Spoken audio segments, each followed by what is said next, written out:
नमस्कार प्यारे बच्चों, मैं दीपक कुमार स्वागत करता हूं आप सभी का आपके अपने हमारे हम सबके YouTube channel grammar word academic classes में। तो प्यारे बच्चे, प्यारे साथी, आप सभी का स्वागत है। उम्मीद करता हूं आप सब अच्छे होंगे, स्वस्थ होंगे, मस्त होंगे और आपकी पढ़ाई भी बहुत शानदार तरीके से चल रही होगी। क्योंकि मेरे भाई अब हमारे बोर्ड को बहुत ज्यादा दिन नहीं बचे हैं और हमें बहुत ही जम के मेहनत करनी है, बहुत ही स्ट्रगल के साथ, बहुत ही डेडिकेशन के साथ पढ़ाई करनी है। क्योंकि देखिए, हमने आपको पहले ही बताया कि अगर आपको 95 प्लस अगर आपको स्कोर करना है इंग्लिश में, तो 95 प्लस स्कोर तभी हो सकता है गाइस जब आप बेहतर ढंग से सुचारू रूप से अपनी शिक्षा पर और अपनी पढ़ाई पर बिल्कुल क्या होंगे, डेडिकेट हो जाएंगे। ठीक है ना।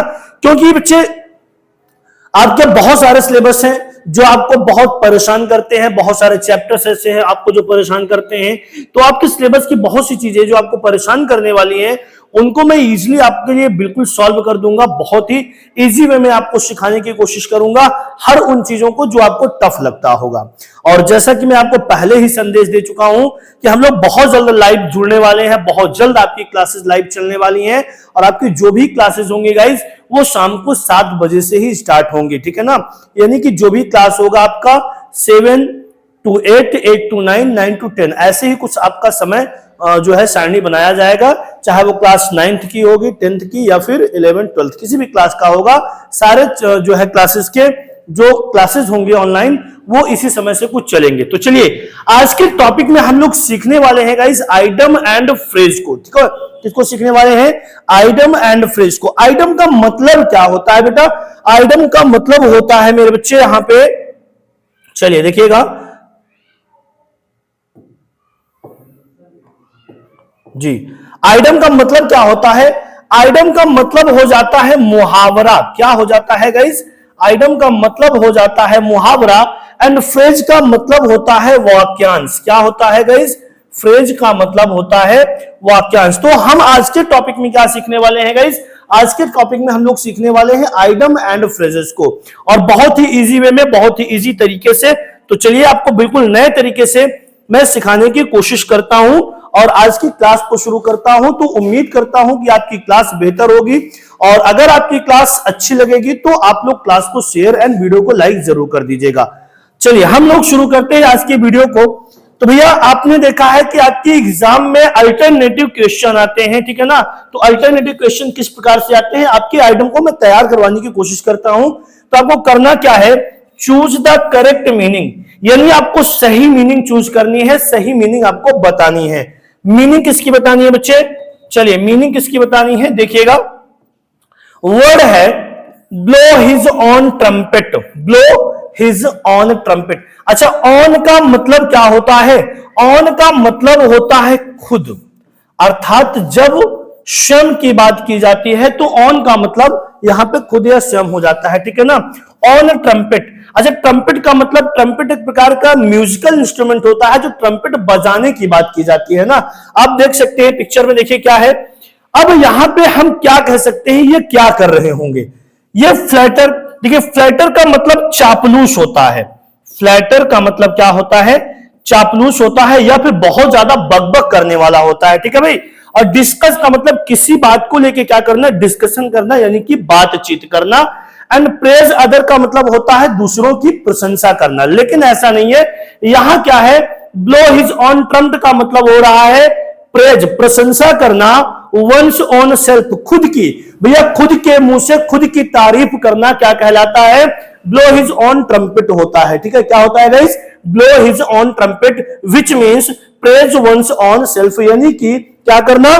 खुद के मुख से खुद की तारीफ करना। लोग कहते हैं ना भैया कि अपने मुंह से क्या हो रहे हैं, मियां मिट्ठू जिसको बोला जाता है। तो ये यहां पे बात की जा रही है। चलिए आगे बात करते हैं अगले वर्ड का। नेक्स्ट वर्ड है guys at 6 and 7। At 6 and 7, इसका मतलब क्या होता है? देखो अभी यहां पे थोड़ा सा अनुमान लगाओ, आप गेस करो कि ये क्या हो सकता है। At 6 and 7।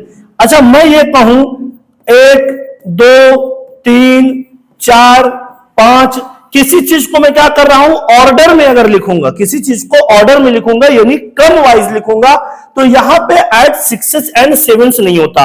एट 6 and 7 का मतलब होता है जब कोई चीज क्या हो, डिसऑर्डर हो, मतलब बिल्कुल अस्त व्यस्त सी हो, यानी कि क्रमानुसार ना रखा गया हो। चलो इसका अर्थ क्या होगा? ऑल इन ऑल का मतलब है सर्वे सर्वा, तो पहला ऑप्शन तो नहीं होगा। दूसरा है क्वेरल यानी कि झगड़ा करना, यह भी नहीं होगा।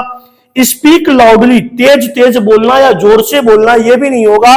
यहां हो जाएगा इन डिसऑर्डर, मतलब क्या होगा यहां पे? अस्त और व्यस्त। क्या हो जाएगा भैया? अस्त और व्यस्त। एट सिक्सेस एंड सेवेंस का मतलब देखो यहां पे क्या है ना, आपको मैंने पहले ही कहा कि इमेजली यानी आपको चित्र के अनुसार, चित्र के साथ में आपको बिल्कुल इजी वे में मैं सिखाने की कोशिश करूंगा। आइडम्स और फ्रेज बिल्कुल नए तरीके से आप सीखेंगे क्लास 11th या 12th के लिए, ठीक है। तो यहां क्या होगा? एट सिक्सेस एंड सेवन का मतलब हो जाता है इन डिसऑर्डर, जिसका मतलब होता है अस्त व्यस्त। भाई क्लास अच्छी लग रही होगी तो क्लास को शेयर जरूर कर दीजिएगा, ताकि आपके इस परिवार से, आपके इस चैनल से ज्यादा बच्चों को मदद मिल सके, क्योंकि ये क्लास बिल्कुल फ्री ऑफ कॉस्ट है। ऐसा नहीं कि आपको यहाँ पे चार्ज देना पड़ रहा है। तो भाई आप फीस देके कहीं पढ़ते हो, जो चीज आप कहीं फीस देके पढ़ते हो वो चीज आपको हम यहाँ फ्री में प्रोवाइड करवा रहे हैं। बस आप डेडिकेशन के साथ पढ़िए। और मैंने कहा है कि आपके 95 प्लस इंग्लिश में लाने की जिम्मेदारी मेरी है, लेकिन भाई अब ऐसा नहीं कि मैंने जिम्मेदारी ले ली है तो आप पढ़ना ही बंद कर दो। कभी कभी कुछ लोग कहते हैं कि सर आपने तो जिम्मेदारी ले लिया तो मैं कर दूंगा, लेकिन करने का मतलब ये नहीं है भाई। अगर मैं आपकी जिम्मेदारी ले रहा हूं तो आपके भी दायित्व बनते हैं, आपके भी रिस्पॉन्सिबिलिटीज बनते हैं कि आप उसके पे काम करें, आप थोड़ी सी पढ़ाई करें, ठीक है ना।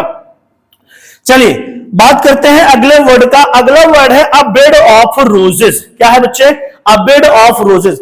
अच्छा, अ बेड ऑफ रोजेस ये बड़ा ही प्रचलित वर्ड है, बहुत ही फेमस सा वर्ड है। इसको क्या कहेंगे?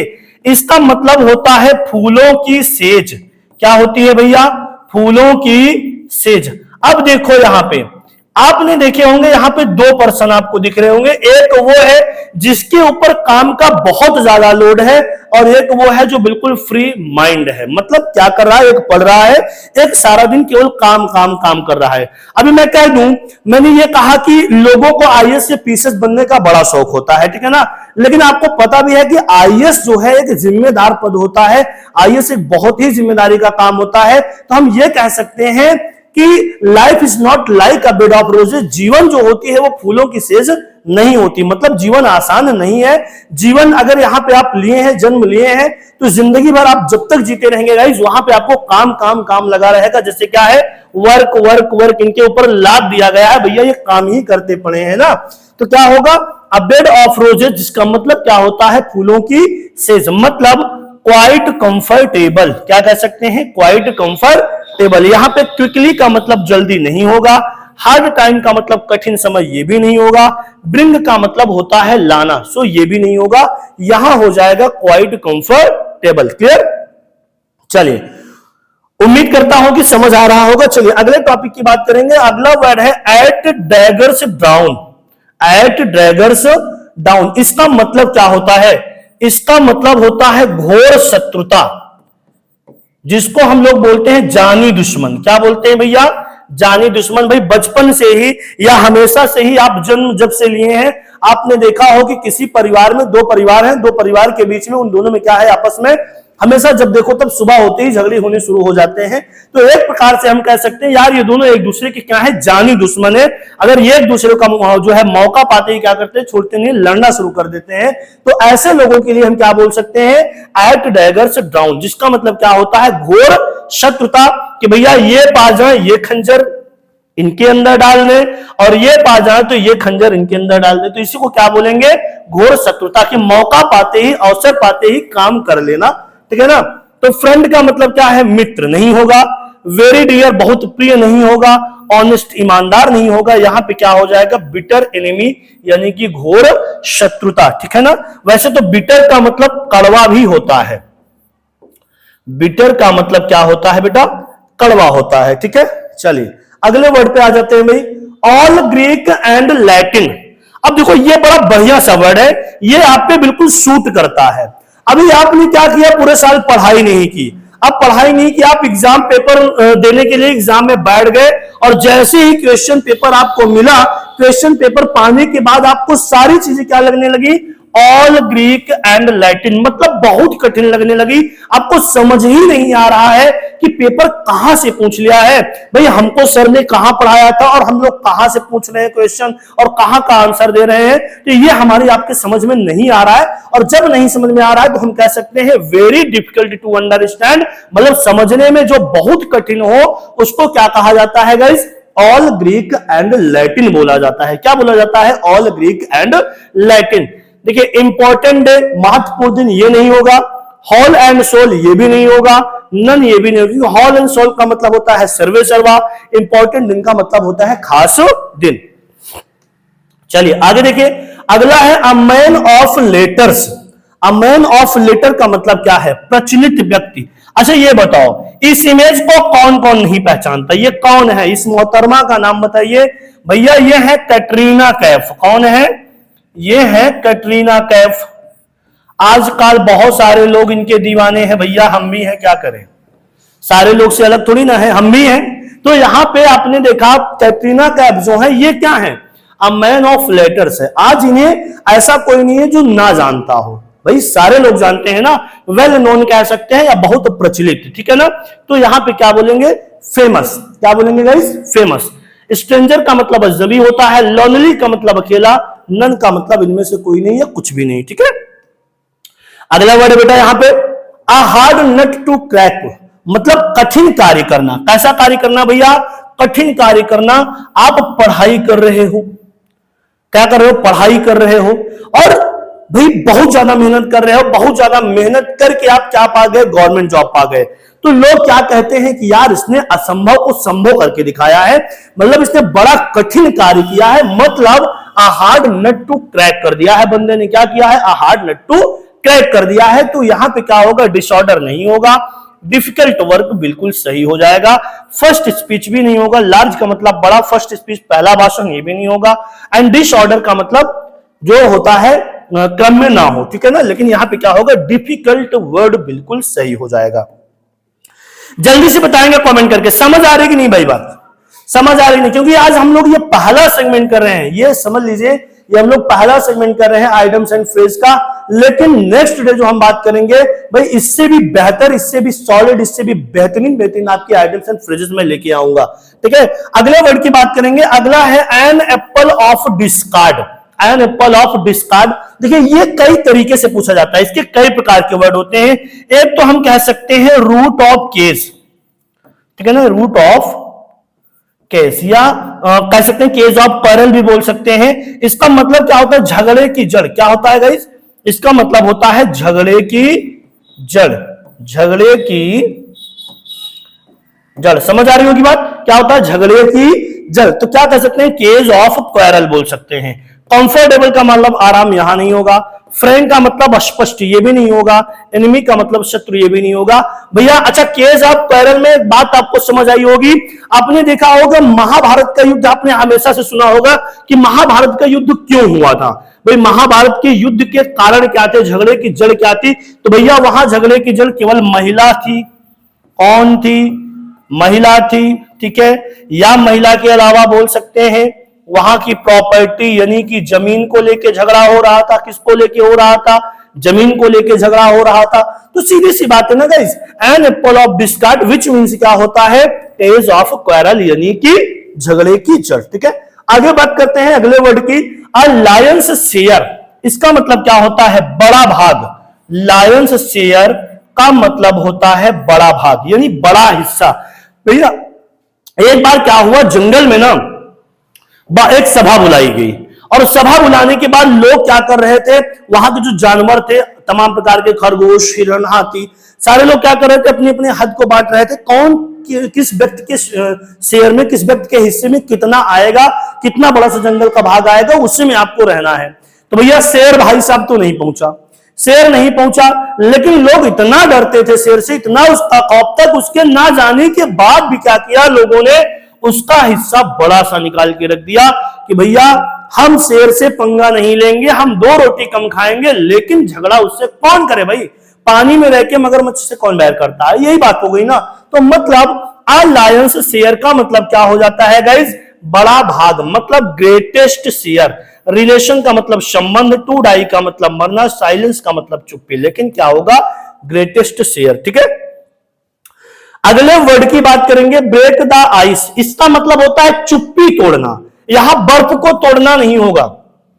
बर्फ को तोड़ने का मतलब यहां बोला जा रहा है कोई व्यक्ति मौन रह रहा हो, दिन भर शांत हो और वो जो है चुप चुप के सारा दिन अपना बिता रहा हो, तो आप क्या करो उसकी चुप्पी को तोड़वा दो, उससे बुलवा दो कुछ न कुछ। तो इसका मतलब क्या होगा, उसका हो जाएगा टू ब्रेक द साइलेंस, मतलब वह चुप रहना बंद कर देगा, मतलब उसकी चुप्पी टूट जाएगी ना। तो टू ब्रेक द स्टोन नहीं होगा, टू ब्रेक द विंडो नहीं होगा, नन ये भी नहीं होगा। आगे बात करते हैं नेक्स्ट वर्ड की बेटा, क्रोकोडाइल टीयर्स। ये भी बहुत ही प्रचलित वर्ड है, बहुत ही शानदार सा वर्ड है। क्रोकोडाइल टीयर्स का मतलब होता है घड़ियाली आंसू, या फिर कह सकते हैं दिखावा करना, व्यर्थ का रोना धोना ना। अब क्या है, अब ये है कि ये जो मगरमच्छ भाई साहब दिख रहे हैं, आपको लगता है कि ये नदी में भूखे होंगे? अब ऐसा तो नहीं है, लेकिन ये साइड में किनारे में आके क्या करें, कुछ लोगों को देख रहे हैं और देख के रोना शुरू कर दिए कि भैया हमको भूख लगी है, हमको कुछ खाने को दे दो।